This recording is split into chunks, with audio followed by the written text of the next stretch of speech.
નમસ્કાર મિત્રો, સ્વાગત છે તમારું ગુજરાતી ટિપ્સ યુટ્યુબ ચેનલની અંદર।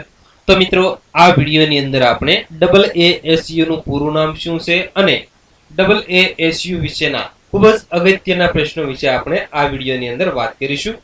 તો મિત્રો, વિડીયો પસંદ હોય તો વિડીયોને લાઈક અને શેર કરવાનું ભૂલશો નહીં, તથા મિત્રો આવા જ વિડીયો જોવા માટે પ્લીઝ અમારી આ યુટ્યુબ ચેનલને તમે જરૂરથી સબસ્ક્રાઇબ કરી લેજો। તો ચાલો જોઈએ। તો સૌપ્રથમ આપણે ડબલ એએસયુ નું ફૂલ ફોર્મ એટલે કે પૂરું નામ શું છે તે જાણીશું।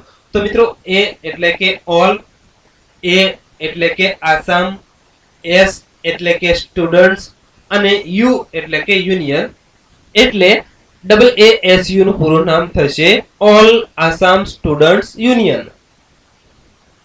હવે મિત્રો, આપણે ડબલ એએસયુ વિશેના ખૂબ જ અગત્યના પ્રશ્નો વિશે વાત કરીએ। તો પહેલો પ્રશ્ન, ડબલ એએસયુ ની સ્થાપના ક્યારે કરવામાં આવી હતી? તો મિત્રો, 8 ઓગસ્ટ 1962 ના રોજ ડબલ એએસયુ ની સ્થાપના કરવામાં આવી હતી। સવાલ નંબર 2, ડબલ એએસયુ નું વડુ મથક એટલે કે મુખ્યાલય ક્યાં આવેલું છે? તો મિત્રો, ગુવાહાટી યુનિવર્સિટી જે છે તે ડબલ એએસયુ નું વડુ મથક એટલે કે મુખ્યાલય છે। સવાલ નંબર 3, ડબલ એએસયુ ના વર્તમાન પ્રમુખ કોણ છે?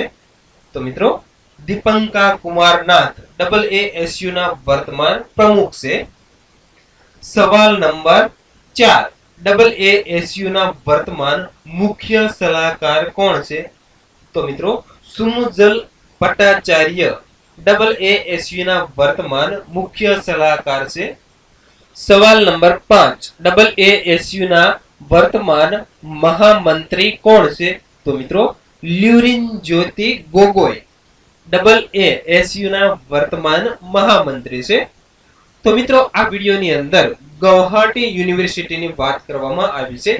તો મિત્રો, ગુવાહાટી યુનિવર્સિટીના ખૂબ જ અગત્યના બે પ્રશ્નો છે। એની અંદર પહેલો પ્રશ્ન, ગુવાહાટી યુનિવર્સિટીની સ્થાપના ક્યારે થઈ હતી? તો મિત્રો, 26 જાન્યુઆરી 1948 ના રોજ ગુવાહાટી યુનિવર્સિટીની સ્થાપના કરવામાં આવી હતી। સવાલ નંબર 2, ગુવાહાટી યુનિવર્સિટીના વર્તમાન કુલપતિ કોણ છે? તો મિત્રો, પ્રતાપ જ્યોતિ હાંડિક જે ગુવાહાટી યુનિવર્સિટીના વર્તમાન કુલપતિ છે। તો મિત્રો, આ વિડીયોની અંદર આપણે ડબલ એએસયુ નું પૂરું નામ શું છે અને ડબલ એએસયુ વિશેના અગત્યના પ્રશ્નો વિશે વાત કરી। તો મિત્રો, ફરી વખત જણાવી દઉં કે વિડીયો પસંદ હોય તો વિડીયોને લાઈક અને શેર કરવાનું ભૂલશો નહીં, તથા મિત્રો આવા જ વિડીયો જોવા માટે પ્લીઝ અમારી આ યુટ્યુબ ચેનલને તમે જરૂરથી સબસ્ક્રાઇબ કરી લેજો।